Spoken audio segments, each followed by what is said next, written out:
bonsoir à tous, très heureux de vous retrouver pour vos journaux du week-end.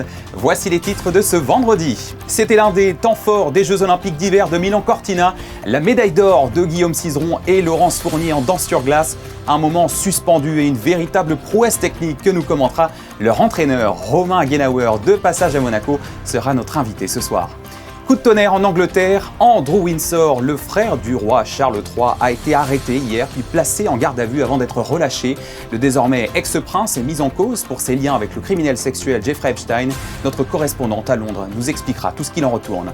Dans ce journal également, un nouvel happy hour musical proposé par le PMC. Hier soir, le Quatuor du Soleil a refait son apparition à l'auditorium pour le plus grand bonheur du public et de nos reporters. Et puis nous finirons sur une autre note, sucrée cette fois. L'Espace 22 accueille en ce moment un pop-up consacré aux œuvres bonbons de l'artiste Laurence Jenkel. Rendez-vous à la fin de ce journal pour les découvrir.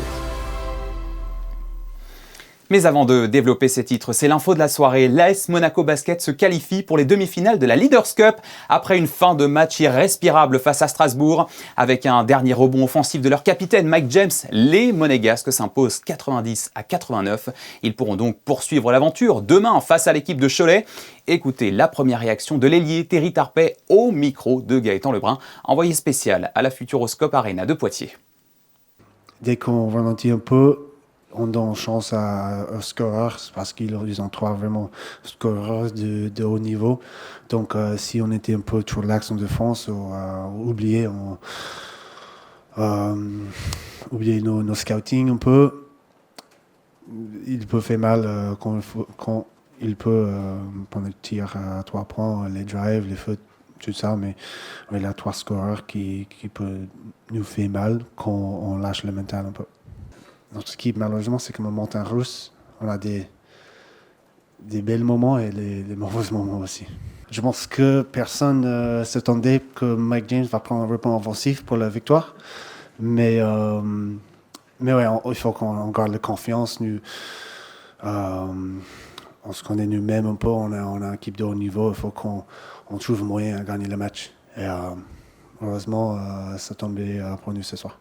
Voilà, rendez-vous donc demain face à Cholet, coup d'envoi à 18h30 à la Futuroscope Arena de Poitiers. Les Jeux Olympiques d'hiver qui se referment ce dimanche auront offert eux aussi de très beaux spectacles chez les Français, notamment en patinage, avec surtout la performance exceptionnelle de Guillaume Cizeron et Laurence Fournier-Baudry, désormais champions olympiques. Pour en parler, nous recevons Romain Aguenauer, leur entraîneur de passage à Monaco. Bonsoir à vous. Bonsoir. Merci beaucoup de nous faire l'amitié de votre présence sur notre antenne ce soir. Beaucoup de choses à aborder avec vous. Mais d'abord, revenons sur cette performance absolument magnifique que nous ont offert les stars Guillaume Cizeron et Laurence Fournier-Baudry que vous entraînez, lui français, elle québécoise, mais sous le même drapeau tricolore. Ils ont tous deux décroché une médaille d'or historique en danse sur glace il y a une semaine. Quelle a été votre réaction à chaud et à froid aujourd'hui ? La réaction, bien sûr, en tant qu'entraîneur de ces deux extraordinaires talents qui ont relevé ce challenge inédit en un an de partir à la conquête d'une médaille d'or olympique. C'est bien sûr un immense sentiment de satisfaction pour eux et voilà, et pour l'histoire aussi du patinage mondial.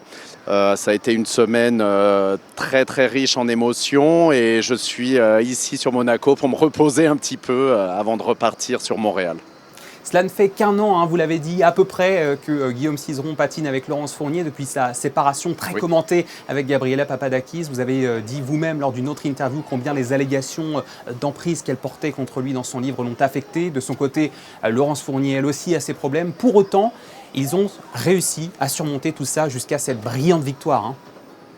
Oui, tout à fait. C'est sûr que ce projet un peu fou de se relancer dans une seconde carrière, après avoir, surtout pour Guillaume, après avoir tout gagné avec Gabriela, n'a pas fait plaisir à tout le monde, c'est sûr. Mais voilà, on a su aussi, nous, l'équipe de coach, les maintenir dans une bulle où ils sont restés focus sur leur performance, sur leur travail, sur le job qu'ils avaient à faire à Milan. Ils ont réussi de magnifiques performances et contre toute attente, ils vont repartir de Milan avec une médaille d'or qui a une valeur exceptionnelle pour les deux, et surtout après ce qu'ils ont vécu un petit peu individuellement par rapport à des campagnes un petit peu de dénigrement et dont ils ont été victimes. Chapeau à eux d'avoir tenu cette pression-là, et je pense que ça leur a donné au final une force et une envie de gagner encore plus grande que celle qu'ils avaient. Et on peut être que admiratif de ce qu'ils ont fait en Italie. Guillaume Cizeron et Laurence Fournier ont aussi été remarqués pour avoir réussi à battre, non sans quelques critiques, là encore, les favoris américains Madison Chock et Evan Bates qui dominaient la discipline. Qu'est-ce qui a fait la différence selon vous de ce côté-là ? Je pense que ce qu'il ne faut pas oublier, c'est que la danse sur glace est un sport très très dur techniquement parlant. Et c'est vrai que le public, on regarde un petit peu la musique, la chorégraphie, les costumes, mais il y a des notes et des éléments techniques qui sont jugés indépendamment par les juges, et sur l'ensemble de tous ces éléments, Guillaume et Laurence ont été les meilleurs, même si il y a eu une petite erreur qui a été pénalisée, mais c'est pas celui c'est pas celui qui fait le moins d'erreurs qui gagne, c'est la somme de tous ces éléments positifs et négatifs qui fait qu'on remporte. Et je pense que les Américains, que j'entraîne également à Montréal et qui sont collègues et amis de Guillaume et Laurence, eux l'ont reconnu après coup, mais c'est sûr que à chaud, c'est toujours très difficile de ne pas obtenir ce pourquoi on s'entraîne depuis des dizaines d'années, et surtout face à des concurrents qui viennent de se mettre ensemble. Autre chose, est-ce qu'on peut dire que l'engouement du public pour ce duo Cizeron-Fournier a joué, les a portés ? D'ailleurs, on a même l'impression que ça relance carrément l'intérêt en général pour le patinage artistique, non ? Oui, tout à fait. Il y a un engouement pour le patinage qui est toujours présent, surtout tous les 4 ans aux Jeux Olympiques. Mais il y a des pays où le patinage est le sport numéro 1. Je pense au Japon, en Corée, au Canada. J'espère qu'en France et aussi à Monaco, cet engouement va se développer. Et c'est des grands champions toujours qui donnent une belle image d'un sport, qui donnent envie aux plus jeunes de se mettre sur la glace. Et c'est vrai qu'en tant qu'entraîneur et amoureux de ce sport, c'est là une très grande satisfaction de voir que les épreuves de danse ont été suivies par des millions et des millions de Français et de Monégasques, j'espère. Et il y a un tournage aussi, un documentaire sur Netflix qui remporte un grand succès dans le monde entier et qui met en lumière notre sport. C'est le seul qui a eu lieu pour les sports d'hiver. Et ça, c'est une grande reconnaissance, et on le doit à des grands champions comme Laurence et Guillaume. Merci beaucoup Romain Hagenauer, entraîneur de Guillaume Cizeron et Laurence Fournier-Baudry, d'avoir été avec nous ce soir sur Monaco Info pour commenter leur brillant couronnement en tant que champion olympique et les remarquables performances de leurs confrères et consoeurs aux Jeux d'hiver de Milan-Cortina. Merci à vous. C'était un plaisir, merci. En football, retour au championnat pour Monaco qui se déplace sur le terrain du leader, Lens, ce samedi à 17h à l'occasion de la 23e journée de Ligue 1. Battu par le PSG en barrage aller de la Ligue des Champions mardi, les Monégasques ont là une occasion de reprendre quelques vitamines avec un match capital pour la suite de la saison. Écoutez le coach Sébastien Pocognoli ainsi que le gardien de but Philippe Cohn avec Frédéric Elion derrière la caméra. Le calendrier fait qu'on a une très belle semaine en termes d'adversaires. Samedi, on se rend chez le leader, qui est très solide à domicile. Puis le mercredi, on va chez le champion en titre d'Europe. Donc, c'est une très belle semaine, c'est un beau challenge. On va jouer contre une bonne équipe à domicile. Donc, je pense que la possession, elle sera peut-être amenée à être pour Lens. Maintenant, on essaie toujours d'avoir un plan de match où on peut être dominant avec ou sans ballon. On essaie de l'être le plus possible. Contre Paris, on a certainement pas réussi à maîtriser le ballon comme on le voulait. On a peut-être joué un peu trop direct par moment. Contre Lens, on peut aussi avoir un match avec un peu plus de transition, par exemple. On verra quelle physionomie du match, quelle qualité technique il y aura dans le match aussi. We are on a good path. From the results, it's kind of, I would say, defense-wise much better. Offensive-wise, we can do also better to score, to use the chances we have. We came from Champions League, but we want to play international also next season. So we have to focus on every game. We know Lens is a strong opponent.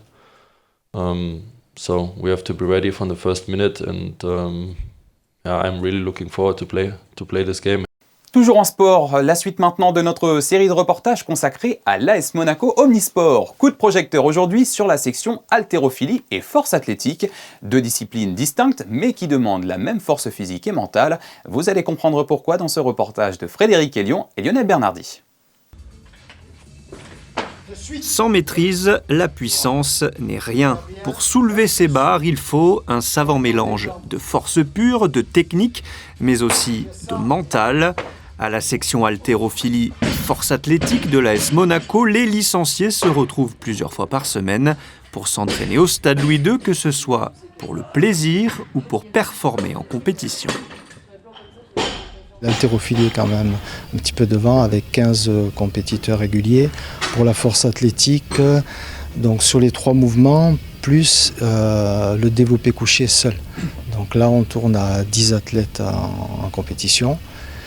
Et ensuite, on a une section musculation loisir, donc en tout, 100 adhérents. En force athlétique, il y a 3 mouvements, le squat, le développé couché et le soulevé de terre. En haltérophilie, sport olympique, il y en a 2. Et pour chaque discipline, vous avez droit à 3 essais par mouvement pour soulever la barre la plus lourde possible. Le premier mouvement de compétition, l'arraché, il s'agit d'amener la barre au-dessus de la tête en un seul temps. C'est un mouvement qui demande plus de maîtrise technique, de souplesse, mobilité, que l'épaulé jeté, qui est plus un mouvement de force. À la mi-mars, 4 athlètes partiront en Islande pour le tournoi des petits États d'Europe d'haltérophilie. 2 représentants de l'ASM haltérophilie et force athlétique se sont aussi qualifiés pour les prochains championnats de France National 2 au mois de mai. C'est une affaire au retentissement mondial. L'affaire Epstein continue à nous surprendre avec chaque semaine de nouveaux rebondissements. Hier, jeudi 19 février, le jour de son 66e anniversaire, Andrew Windsor, le frère du roi Charles III, a été arrêté à son domicile pour soupçon d'abus de fonction publique avant d'être libéré. Pour en parler, nous sommes en ligne avec Marie Billon, correspondante pour Monaco Info, établie à Londres. Bonsoir Marie. Bonsoir. Vous suivez cette affaire de près depuis la capitale britannique. Et d'abord, quelques éléments de contexte. On sait que le frère du roi Charles III, membre de la famille royale, a été déchu de ses titres. Il n'est plus prince. Que s'est-il passé entre-temps dans le fil des événements de sa déchéance jusqu'à son arrestation puis sa libération hier ? Eh bien, il y a eu principalement la publication des dossiers Epstein, et c'est ce qui vraiment a rendu le quotidien de l'ex-prince de plus en plus difficile. Entre-temps, il y a quelques semaines, il a dû déménager. Il vivait à Windsor, dans le parc royal de Windsor, et il a dû déménager à Sandringham, dans l'est de l'Angleterre, sur un terrain qui appartient au roi dans le privé. C'est-à-dire que Andrew n'était déjà plus membre de la famille royale, mais il vivait encore sur le terrain de la famille royale. Ça n'est plus le cas depuis quelques semaines. Il a été déménagé nuitamment de Windsor à Sandringham parce qu'il avait été vu quelques heures après les dernières publications du dossier Epstein, où il était justement lui-même très impliqué. Il a été vu en train de sourire benoîtement à la population en voiture et à cheval. C'est très mal passé. Donc on l'a nuitamment envoyé à Sandringham avant même ses meubles. Ses meubles sont arrivés le lendemain à Sandringham. Et c'est donc là, à Sandringham, qu'il a été arrêté hier, le jour de ses 66 ans. Mais ces 2 maisons, celle de Sandringham où il habite maintenant et celle de Windsor où il habitait encore jusqu'à très récemment et où très potentiellement donc il a encore beaucoup d'affaires puisque la police était encore en train de faire des fouilles ce vendredi à Windsor alors qu'elle avait terminé ses fouilles à Sandringham. Ces 2 maisons ont été perquisitionnées pendant son arrestation et même après qu'il ait été libéré puisqu'il est resté 11 heures finalement en garde à vue. Alors comme pour d'autres personnalités publiques, les millions de documents liés à Jeffrey Epstein qui ont été publiés auraient révélé donc des liens avec Andrew. Pour quel motif précis a-t-il été arrêté puis placé en garde à vue ? Alors en fait, il y a deux branches aux implications potentielles d'Andrew avec Epstein. Il y a le volet sexuel où il aurait effectivement Andrew en tant que prince aurait participé à non seulement à des parties fines, mais surtout aurait participé, contribué à des abus de jeunes filles et de femmes. Il y a notamment la police de la région du Berkshire, donc de Windsor, qui étudie la possibilité d'ouvrir une enquête pour la formulation n'est pas encore établie, mais complicité de trafic humain, puisque il semblerait que Epstein ait envoyé une jeune femme en Angleterre pour qu'Andrew ait une relation sexuelle avec lui. Donc la police réfléchit à ouvrir une enquête. Et puis il y avait l'autre volet, le volet de ses responsabilités quand il était envoyé spécial du commerce britannique, donc plus ou moins le VRP du commerce britannique. Jusqu'à hier matin, la même police du Berkshire, de la région de Windsor, réfléchissait à ouvrir une enquête. Très rapidement, elle a décidé d'ouvrir l'enquête et d'arrêter le suspect numéro 1, c'est-à-dire Andrew. Et en fait, il est soupçonné d'avoir transmis des communications sensibles, gouvernementales, secrètes en fait, qui ne devaient pas être communiquées au public, à Epstein. Il y a beaucoup de choses qui seraient passées. Donc en fait, Andrew a été envoyé spécial du commerce britannique, donc vraiment un rôle symbolique, mais de 2001 à 2011.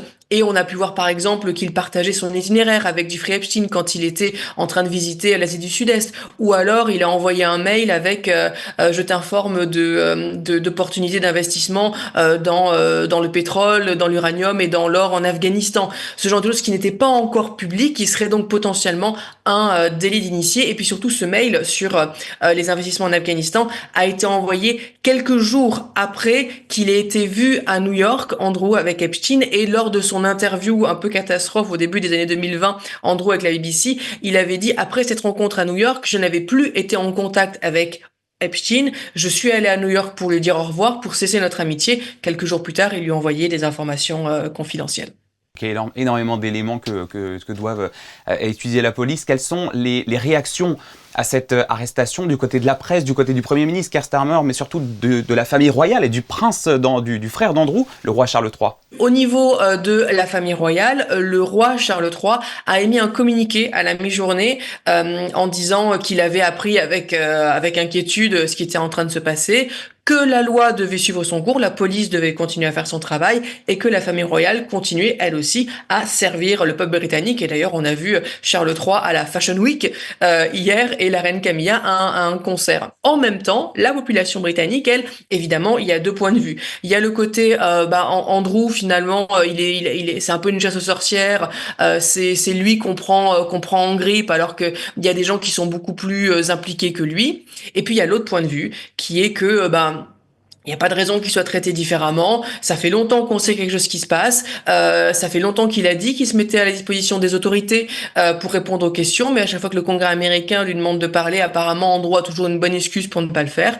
Donc, beaucoup de Britanniques sont contents que, Andrew soit traité comme les autres, et surtout que, étant donné qu'il a été arrêté, il a été forcé de répondre aux questions de la police, même si évidemment la police l'a interrogé sur l'enquête, c'est-à-dire côté très précis par rapport à ses fonctions publiques. La police n'a pas pu a priori lui poser des questions sur le côté sexuel puisque ce n'est pas l'objet de l'enquête qui est ouverte, mais au moins là Andrew n'a vraiment pas pu se défiler.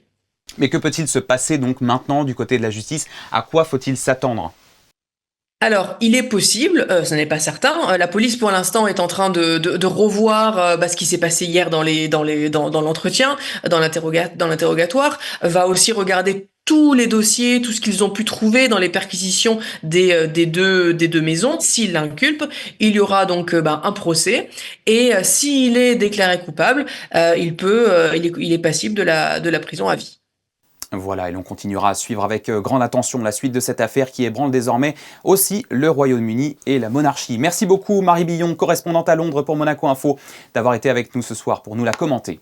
Poursuivons en musique avec la suite des Happy Hour musicaux de l'OPMC. Hier soir, c'est le Quatuor du Soleil qui a fait le show à l'Auditorium Régnier 3, un petit groupe de musiciens formé il y a une dizaine d'années à la suite de leur succès lors d'un festival dans les Cévennes et qui se réunit de temps en temps pour le plus grand bonheur des Monégasques.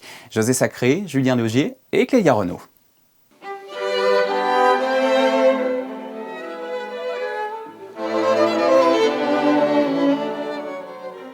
Mozart, encore et toujours Mozart, magnifique dans ce quatuor à cordes numéro 14 en sol majeur, intitulé Le Printemps, interprété par le bien nommé Quatuor du Soleil, 4 musiciens de l'Orchestre Philharmonique de Monte-Carlo, Nicolas Delclos, violon, Julien Fourier, violon, Charles Locchi, alto, et Delphine Perronne, violoncelle.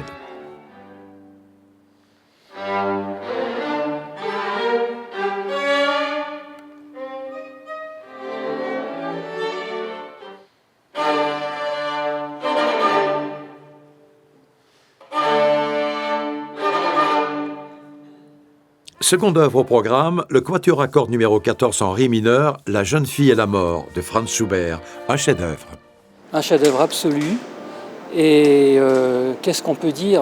C'est difficile d'en dire quelque chose. En fait, c'est un peu son testament, puisqu'on sait qu'il était lui-même mourant quand il a écrit cette œuvre. La mort hantait Schubert depuis toujours. On a déjà des preuves de ça dans Le Roi des Aulnes, par exemple, qu'il a écrit à l'âge de 17 ans. Et donc là, la mort le poursuit.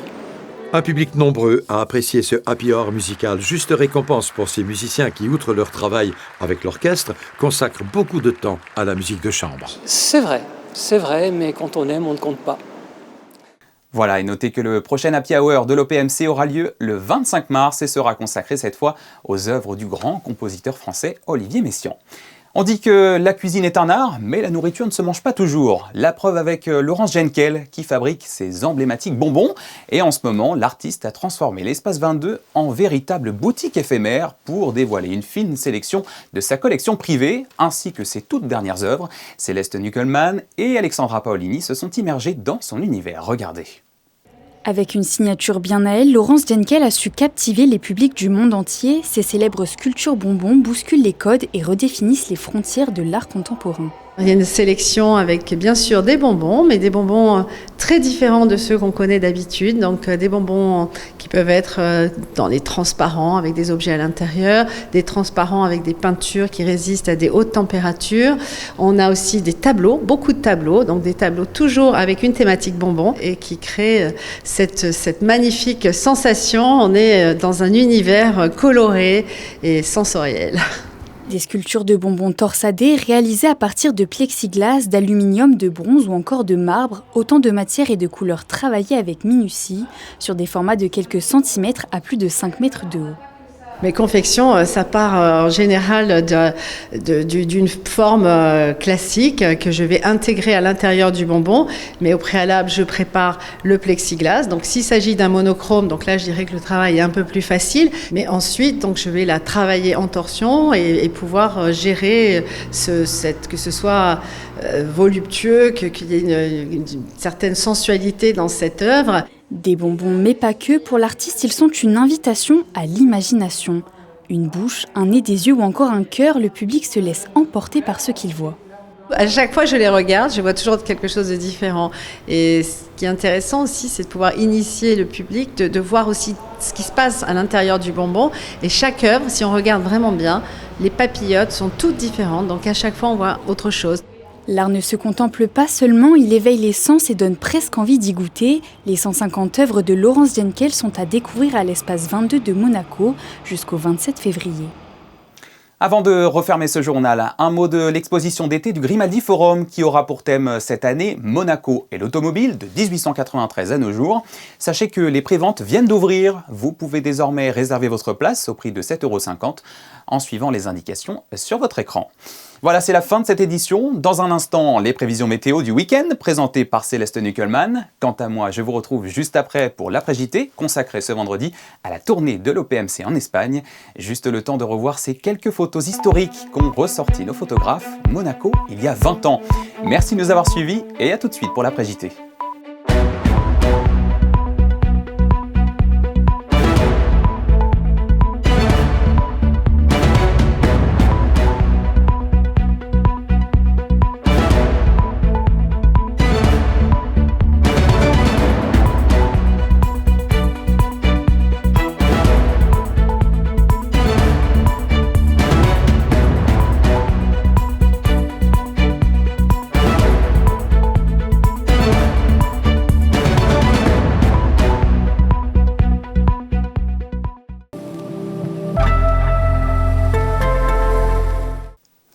Bonsoir à tous, ravi de vous retrouver pour les prévisions météo de ce samedi.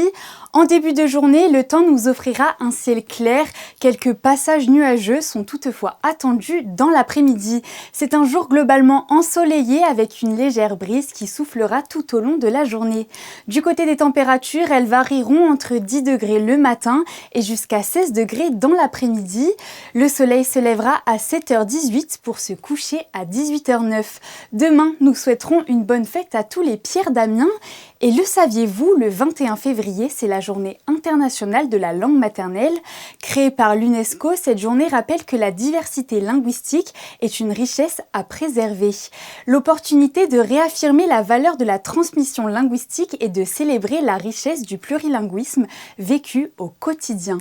Je vous souhaite une belle soirée sur Monaco Info.